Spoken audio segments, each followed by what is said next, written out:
What am I afraid of? What, as my children are growing up and pulling away and growing into these amazing beings who are strong-willed and have their voice, but I don't want them to have their voice with me. I wanted them to stand up for themselves in the outer world outside of our home, but not with me. I wanted them to listen to me. So why was that? So I had to really deconstruct and understand what that was. Welcome to Spark Joy, the podcast dedicated to celebrating the KonMari method and the transformative power of surrounding yourself with joy and letting go of all the rest. With your hosts and certified KonMari consultants, Kristen Ivy and Karen Sochi. And now, here's the show.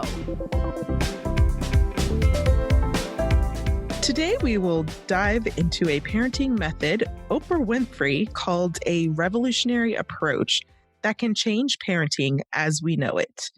I first learned about the philosophy of conscious parenting while listening to OWN's Super Soul Sunday podcast.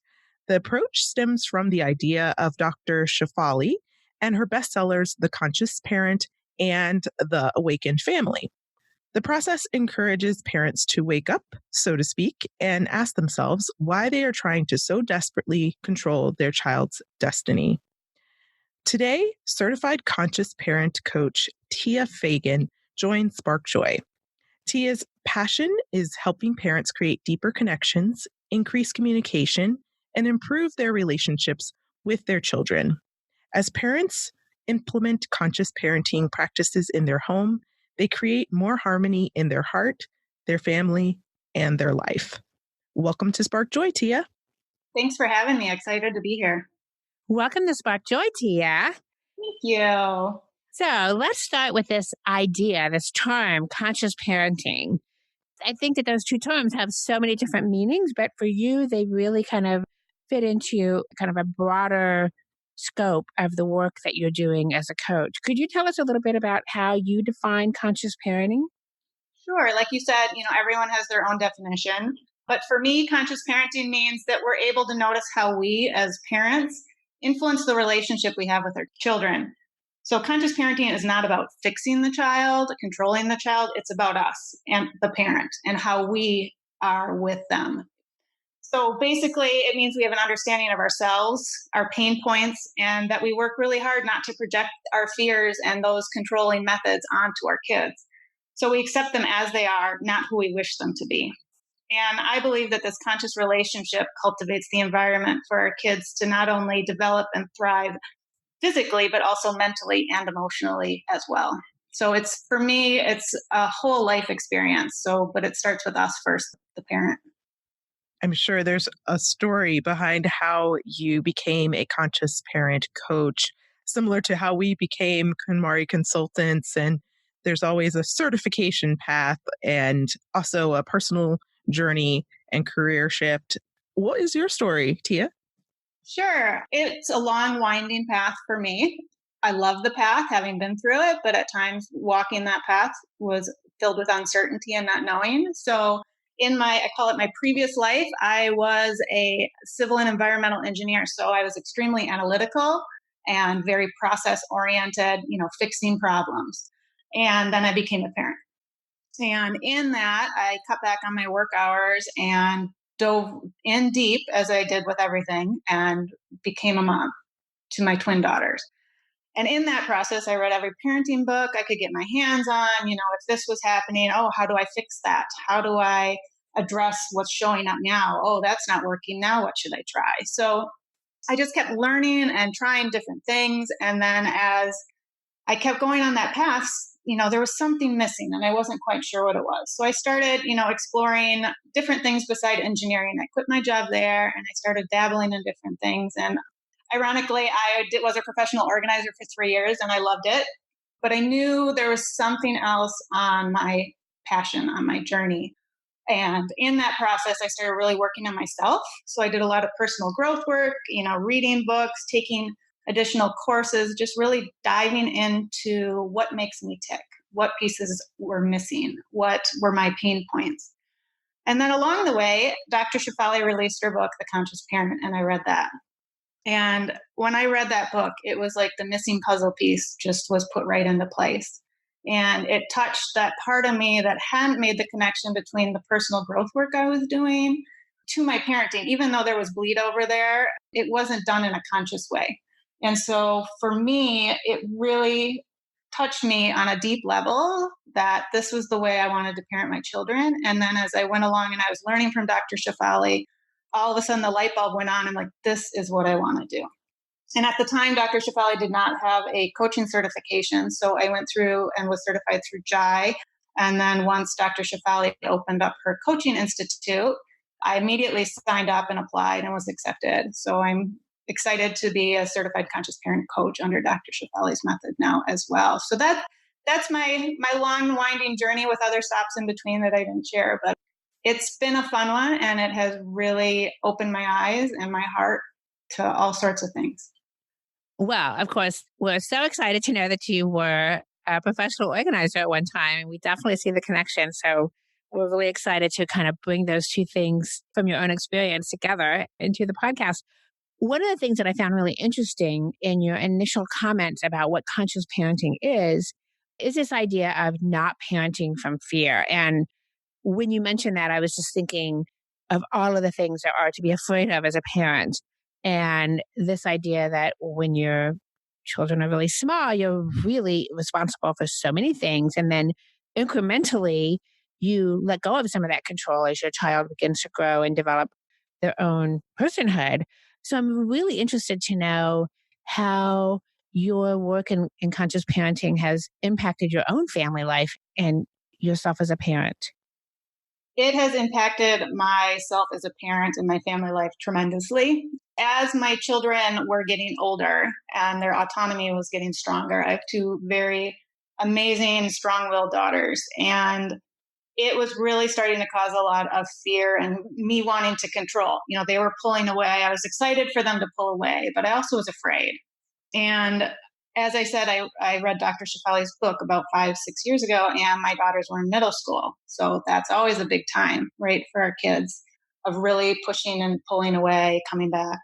And so I was in this place of knowing what I knew, but knowing that piece was missing.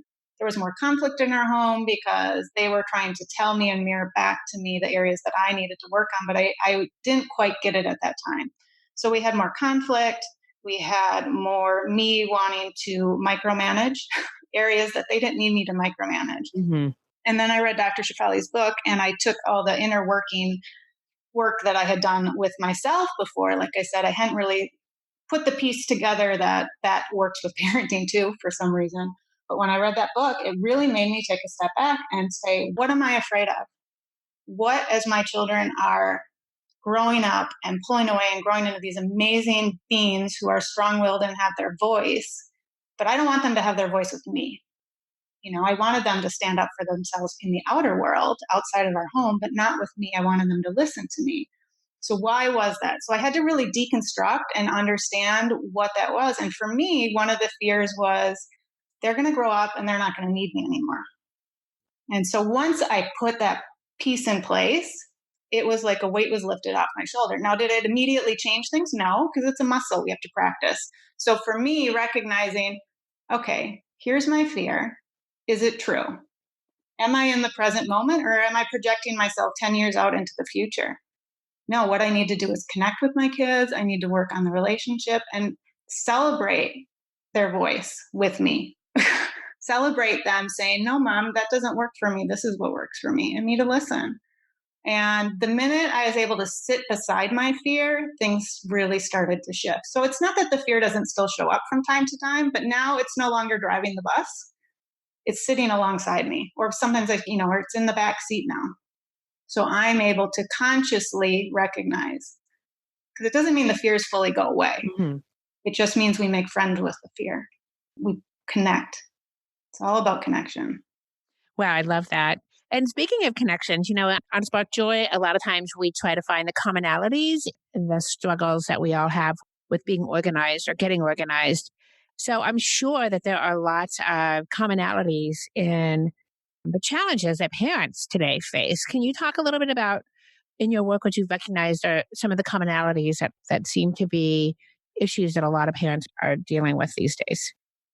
Definitely. There's definite commonalities. A lot of times it shows up differently in families, because everyone's an individual. Everyone has their own stories, their own upbringing, their own things they bring to the table. So what may trigger one parent may not trigger another, but the underlying issue is often similar.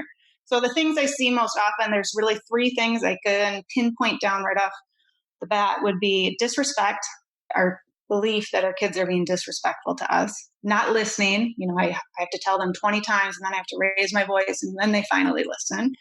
And then screen time. That's not something we grew up with. We didn't have little personal devices we could take everywhere. So parents navigating technology. And so with all those, it may show up with a toddler not wanting to brush their teeth. It may show up with not wanting to put away their toys, or they cook something in the kitchen and it takes forever to get them to clean up, or it's not cleaned up to our standards, which is a big one. Or screen time, getting them to turn off the video games and come to dinner. But underneath it all, it's that lack of attunement and understanding, and that connection. So recognizing, let's put the spotlight back on ourselves. Where are we coming from? Why do we feel this is disrespectful? Why do we feel they're not listening? Maybe I'm not listening to them.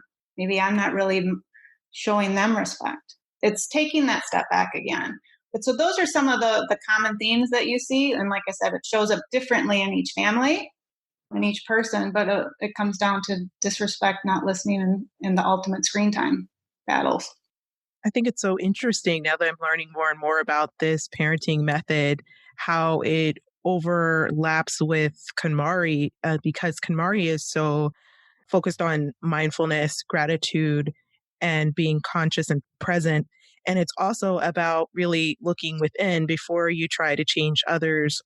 So it's really internal, being accountable, being honest, and bringing the reality of, in our case, organization, and in your case, parenting, to the forefront here and making a change from there.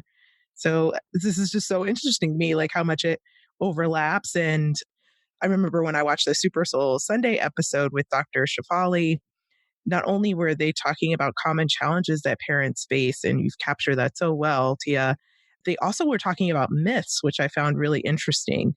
Common myths about parenting that have convinced parents how children should be, rather than allowing the space for who a child actually is.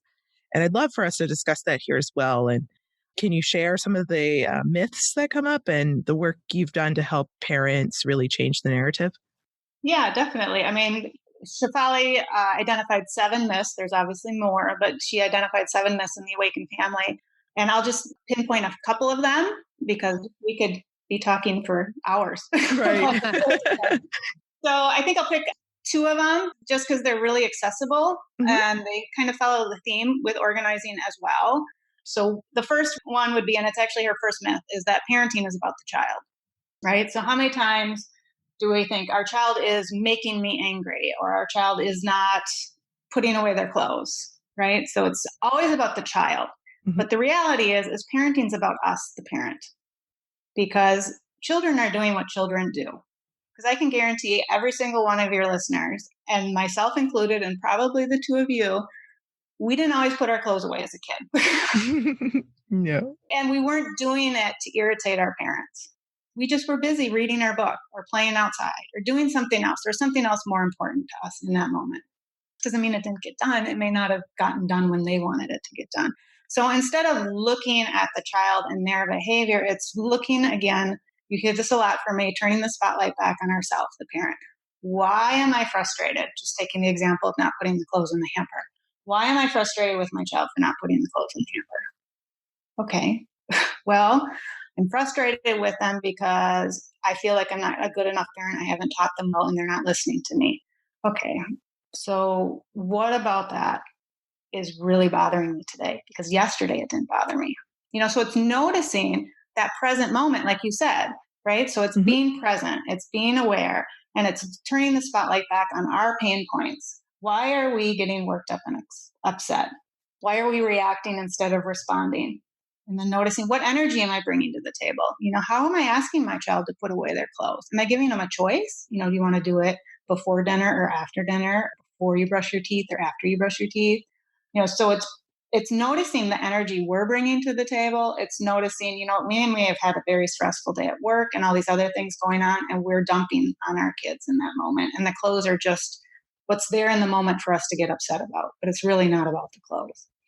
So it's bringing it back to ourselves, noticing what our pain point is, what are our fears, and how is our child mirroring back to us where we need to grow. So instead of focusing so much on our child, it's focusing on our energy, on our pain points, on our own inner child that needs parenting. So parenting ourselves first is where we need to start. So that'd be the myth. Parenting is about our child. It's not. It's about us. And then I would say the other myth to bring up right now would be, we've talked a lot about control already, but it's parents need to be in control. How many times have you heard, whether someone said it to yourself or you've heard it somewhere else, that you need to be the parent, right? Mm-hmm. You need to be in control. You need to control your child's behavior. You should, all of that. But the reality is, like you said earlier, in organizing, we can't control other people. We can't control our husband putting the dishes exactly the way we want them in the dishwasher. We can put them the way we want them in the dishwasher, but we can't control the way they do. So for us, recognizing that we are not truly in control of our kids, we may have a false sense of control. We may have a very complicit child who does what we ask when we ask it, or we may have a child who doesn't want to listen because they're trying to exert their own sense of control. So it's really, recognizing that we only control ourselves, we only control our own emotions, we only control our own actions. But what we can do is we can create those conditions for the child to rise. We can recognize, we can hear them fully, we can see them fully, we can attune to them and recognize in that process we need to also attune to ourselves. So it's letting go of controlling our child and working with our child, not parenting over, but parenting with. The question, does it spark joy, is a simple one, but not so easy to execute alone. Extend your tidying experience by joining the Spark Joy Club, our online community filled with our clients, fellow listeners, and KonMari enthusiasts ready to support your journey. If you find yourself buried under clothing, stuck on storage, or pointing fingers at untidy housemates or family members, we want to help you finish your tidying journey once and for all. Support the show at the Joy Riser level and receive access to our exclusive virtual community, as well as the Tidy Home Joy Journal, your #1 tidying companion. Visit sparkjoypodcast.com and click on Join the Club to get started. And now back to the show. I'm hearing so many interesting similarities between the work that you do in your coaching and the work that we do as organizers. A lot of times in KonMari, we talk about this idea that our environment and the things that are around us tell stories about who we are and what's important to us. And, it doesn't just happen that people all of a sudden wake up one morning and realize that their homes feel out of control. Usually it's a long period of time and lots of things have gone on that have gotten a person to a place where they feel like they want to make a change. So we always talk about this idea of a vision and taking a look at what the values are and have those values changed over time. And only really then are people able to make a change that's more than just superficial, which is really, I think, so important in KonMari, because going through this process, whether it's learning how to be a better parent or getting your home in order, is not necessarily a fun thing. So when you're doing it, you want to make sure that you're doing it the most efficient and effective way and once and for all. As we say in KonMari often, what are some of the first steps that someone should take toward becoming a more conscious parent? Things that will really make a difference and really impact them, as you said, because this is really about the parent. Right, definitely. I would say, two simple places someone can start with would be, and they can try both or pick one. I have clients who start with one or do both simultaneously because it works for them, is the simple task of meditating. And it sounds simple because it really is, because we have this vision that meditation, everything has to be perfect. We have to be sitting on a cushion. Everything has to be quiet. Meditation does not have to be that way. And I work with clients on accessible meditation with self-compassion and recognize things aren't going to just be still for 20 minutes. That's not the way our brain works, and it takes time. So I recommend people meditate. Just start with a couple minutes a day or 2 or 3 times a week. So just being still, noticing your breath. And the other step I encourage people to take is to journal. So again, doesn't have to be anything in depth. It's just a place to start. So at the end of the day, I encourage a parent to sit down, let's say they had a challenging moment with their child and just write about it and then write a do-over. If you could do it again, how do you wish it would be? And as they start to write, other things start to come up. Like my example I shared about how as my kids got more autonomous, I was afraid they were going to leave me forever. But that was the underlying fear within me. So when they write out those things, those underlying fears we may not be aware of can come to the surface.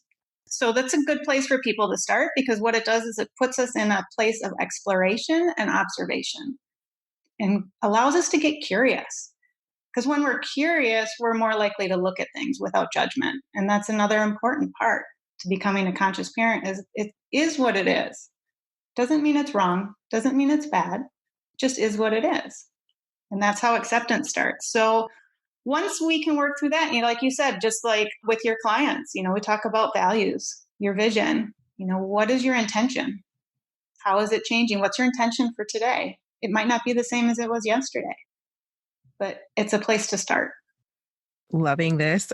I almost see someone walking through the tidying process and the conscious parenting process almost as like two different branches or exercises, because there's overlap in terms of you're starting with setting your intention and your vision, and you're taking time to be still and meditate and to appreciate and explore through journaling and other suggestions that you gave, like kind of where you want to go, but also where you want your family to go. So this is just so great. And I also wanted to ask you specifically about some of things that come up in our work. I know when I am tidying with parents all around Chicago, there are certain possessions that come up a lot. Toys, artwork, and clothing. Those are definitely some of the areas where clutter just continues to be an issue for parents. And I'm curious, what are some practical ways parents can show up for their children by viewing these items through a lens of conscious parenting, as well as KonMari and how they spark joy?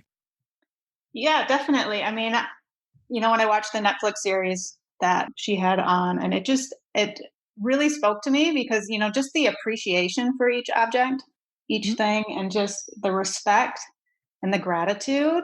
And that comes with conscious parenting as well. So are we in lack or are we in abundance? So, whether it's toys or that artwork, we have so much of it. It's really hard to part with some of the artwork from our kids, but it's recognizing, does it spark joy? Okay. So with conscious parenting, tuning into yourself, tuning into that, that fear of letting that go. Or is this something I would like to keep? Is this a toy that my child plays with that sparks joy? And that I'm sure you involve the kids in the process where possible, recognizing, tuning and realizing, what is this object representing for you? What is the story behind it? Sitting with it, feeling it within your body. It's the same with conscious parenting. We have to become familiar and accepting of our feelings and our emotions, because we model that for our kids, because we want them to be able to feel happy, joyful, and then also be able to be sad and frustrated. So when you go through those toys, the clothing, the artwork, it's recognizing as a conscious parent that this is not your child. This is an object that represents and has a story behind it. So notice what you're feeling. Notice any emotions that come up and have gratitude. And as you sit with that, you'll know whether or not it's something that you want to keep or something that it's time to give gratitude to and let go. Wow, I love that. Thank you so much for sharing that. Along those same lines, we would love to know what your favorite, I don't know, parenting or parenting tidying tip would be. Sure. I can give you one of each if you want. Sure, sure. Sure. All right. So I would say one of my favorite parenting tips is, and it just comes down to connection, connection, connection, connection. And that translates across the board to everything in conscious parenting. So connection to yourself, just like I was talking about as you go through the toys and all that, connection to your feelings, connection to what is rising up within you. But then also, for the example, let's say they're trying to get their kids to put their toys away in the evening. How are we asking our kids to help? And how are we making it so it's something that comes from them inherently from the inside or externally because we're making them do it? Well, that starts with connecting. Connect with your child, look in their eyes, ask them about this toy or that toy. Go through the process together when they're younger. It doesn't mean it's smooth sailing all the time. There's going to be days no one wants to pick up. But when you connect, you're connecting to that inner piece of yourself and that inner piece of your child. And that's where the magic happens. So connection, connection, connection. Always go back to connection. Doesn't mean there's not fears and other things coming up, but that's where you connect with yourself and then you connect with your child's spirit. And then just tidying up, I would say, for me, particularly, I'll just use my own self as an example, the artwork, right? So my kids are starting college in the fall. So I have gone through years of artwork. Lots more when they were little, and it tapered off a little more, but with art classes in high school and whatnot. And what has helped me over the years is sitting with each object, right? And I lay them out and I honor them. And then I go through it again later. I don't have to do it all in one fell swoop. Just like we can't be a conscious parent, it's not like we just put a key in a lock and we unlock it and we become a conscious parent. It takes time and practice. So the same thing as we declutter and we tidy up. It doesn't have to be done in one swoop all the time. So for artwork, because there is such an emotional attachment for a lot of people, I revisit it and then I'd revisit it again. Whether that's 6 months down the line or for me, I did it once a year.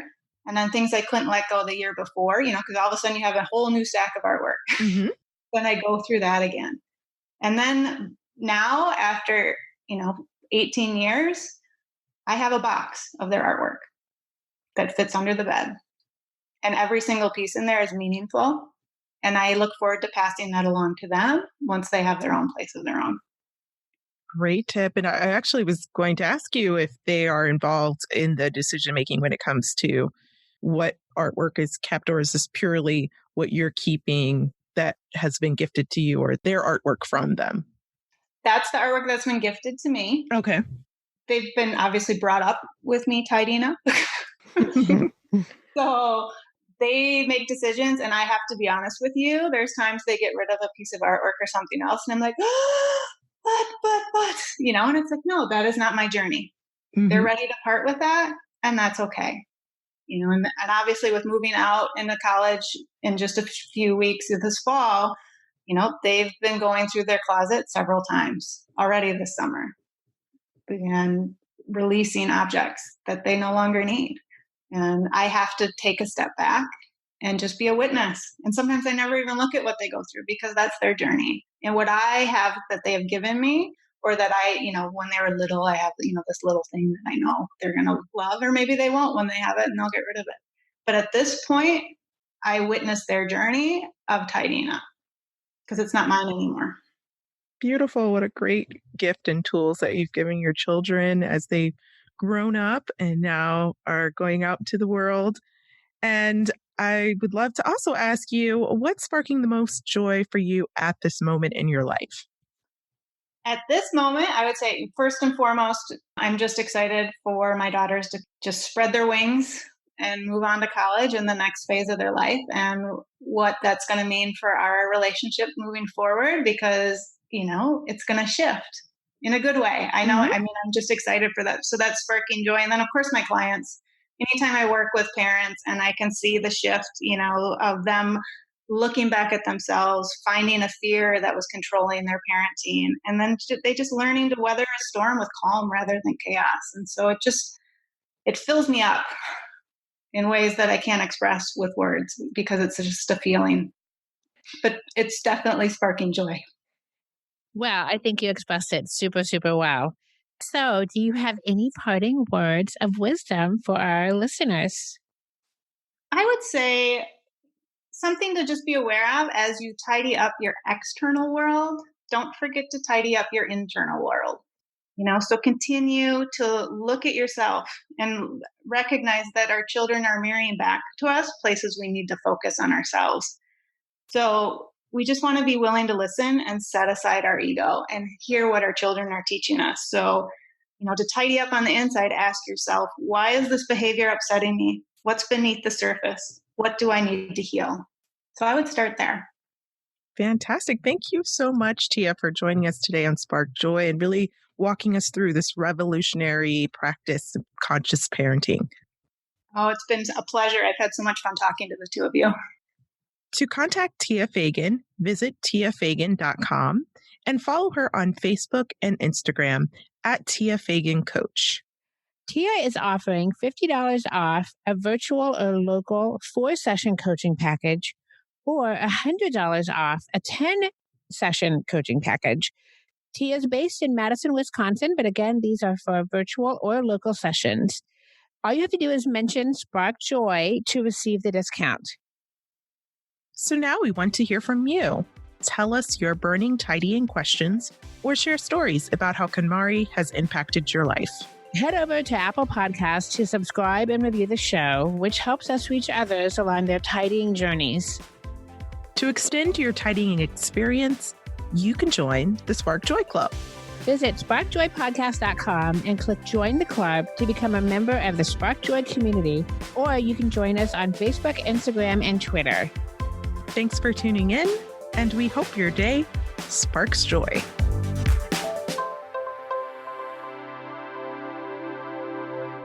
Thank you for listening to Spark Joy with your hosts Kristen Ivy of For the Love of Tidy in Chicago and Karen Sochi of The Serene Home in New York City. Spark Joy, the podcast, is not endorsed by or affiliated with KonMari Media, Inc. The opinions expressed on this episode represent the views of the co-hosts and guests alone and do not represent the corporate position of KonMari Media, Inc. or the KonMari consultant community.